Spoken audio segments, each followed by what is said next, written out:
We move on to more 1 p.m. Eastern action. Las Vegas Raiders at Pittsburgh Steelers. We're at Heinz Field in Pittsburgh, Pennsylvania. Start with the market here in Vegas, Pittsburgh. Pittsburgh opening up as 5.5-point favorites. They still are, but there's been a 12-cent move to the Raiders.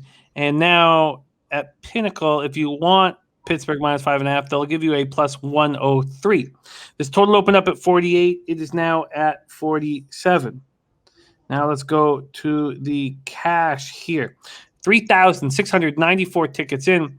42% of the tickets are on the Raiders. 67% of the cash on the Raiders. And it seems like a recency bias is in play. Then you have 52% of the tickets and 99% of the cash on the over, which is wild. Let's break it down. Raiders opened their season with that 33-27 win last night over the Ravens. And a lot happened in that game, and a lot changed. And I had the Ravens first half -3 with a lot of confidence. And it wasn't me just believing in Harbaugh and what his numbers are in the opening game of the season or what his numbers are in the although I have them when we break down the Ravens. But it was me not trusting the entire Raiders brain trust. Derek Carr was excellent. 34-56, 435 yards, 2 touchdowns, 1 pick. Darren Waller, I mean, he just looks so dangerous. 10 catches, 105 yards, 1 touchdown. Brian Edwards, 4 catches, 81 yards. Hunter Renfrow, 6 catches for 70 yards. The running game was invisible. Marcus Mariota had a 31-yard scamper, but that was about it. Josh Jacobs, 10 carries for 34 yards. Defensively, Max Crosby was dangerous all game long, all over the field. 6 tackles, 2 sacks, 4 quarterback hits. They lose Denzel Good with a knee injury. Ngakwe has a hamstring injury. We're not sure how bad either of those are. And Gerald McCoy was taken off on a cart, 4th quarter knee injury. Steelers got their season off to an excellent start, 23-16 win at Buffalo. We talked about whether TJ Watt was going to get the extension. He got it, a 4-year, $112 million extension. He's an NFL's top-paid defensive player, and he was awesome. I mean, he was just 2 sacks, a forced fumble. That's his 18th forced fumble. It's the most in the NFL since he was drafted in 2017. And his sack total now at 51.5. Their offense did next to nothing in the first half. Their defense kept them in it. They got 53 yards and 3 first downs in the first half, and they were down 10-0. Big Ben ends up 18 for 32 for 188 yards, 1 touchdown, 0 interceptions. I think we should get used to that stat line for him. Juju Smith-Schuster, 4 catches for 52 yards. Claypool, 3 for 45. Deontay Johnson caught the lone touchdown pass. Najee Harris did not have a great game, 16 carries for 45 yards. And Robert Spillane hurt himself in pregame warm-ups. Minkah Fitzpatrick and Devin Bush were all over the field. Their defense looks so dangerous. Market moving towards the Las Vegas Raiders right now. Steelers 5.5-point favorites, and this total sitting at 47, dropping a point from the opener at Pinnacle at 48. Take it away, Bebsie. I think if you bet the Raiders, you're nuts right now. We all watched that game last night, and it was exciting. That was one of the best Monday Night Football games I have seen in a long time. That last quarter was electric. Overtime with the interception off the helmet. Come on, that was so much fun. Let's not pretend that the Raiders are going to be a consistent football team this year. Defensively, they have a ton of question marks. Offensively, they have a ton of question marks. Also, by the end of that game, Josh Jacobs, who I'm a big fan of, was nursing his foot. Again, the guy's always seemed to be playing with a limp.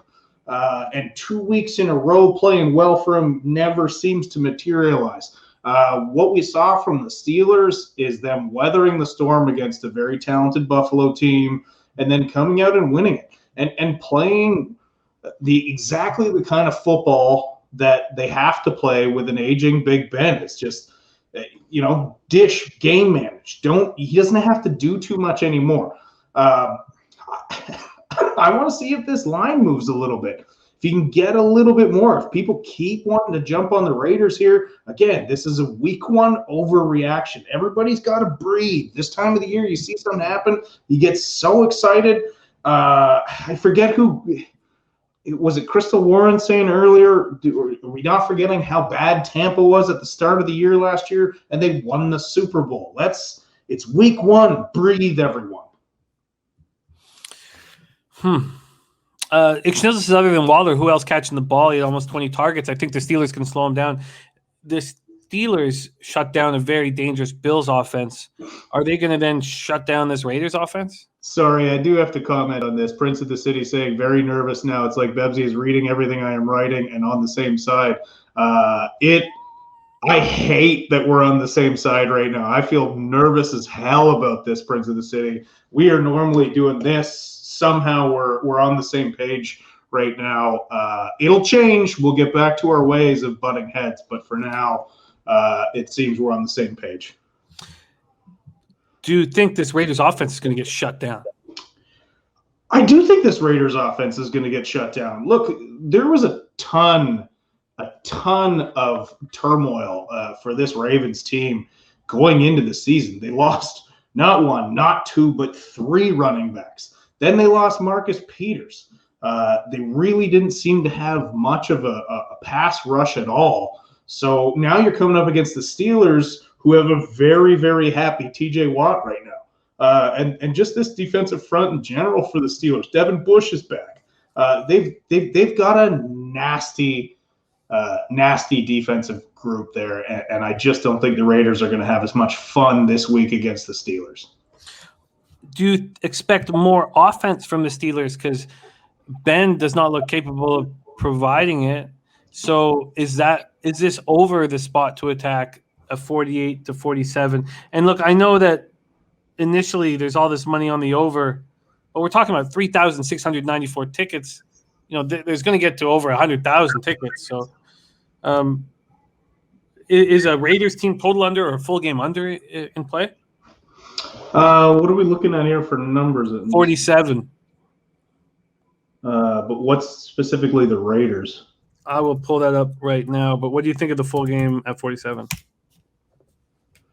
Honestly, my play would be under. I don't know if I would get too excited about that personally. I think that's probably right around where it lands. So I don't see an obvious play if that's what you're getting at. Raiders are at 20.5 juice to the under, and the Steelers are at 26.5 juice to the over.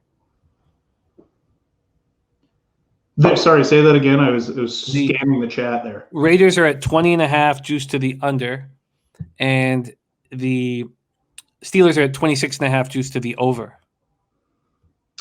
Yeah, I mean, if I'm looking at the Raiders, I'm looking at an under here. Again, it's not just the fact that I think there's overreactions here with the Raiders. We have talked time and again, and we're not the only ones who've talked about this. Football analysts talk about this everywhere. Teams coming off an emotional victory combined with a short week, but just a team coming off that kind of emotional victory, firing yourself up for the next week is not always easy. You see them fall time and again. Yes, there are exceptions to the rule, but it's going to be a sluggish start for the Raiders. And it's gorgeous on Sunday, so there's no weather issues. There's never any weather issues, Jimmy. First half, you'd be looking at Pitt. Money moving on the Raiders right now, so you might be able to get a better line if you wait. First half, Pittsburgh, and then maybe the unders in play as well. So we will have to go back. Whack Prescott says can't back Gruden and Card duo. And Chris Brady says Raiders 13-3-1 to the over last year. And Mike M says I see Vegas start out fired up after the OT victory and then dying down in the second half. And Jose shouting out Preston saying hitting a parlay with Waller over yards, receptions, TD, and Raiders win $50 to win $600. Nice job. Okay, there you go. Steelers first half, possibly a look here, and the under as well, but no official plays thus far.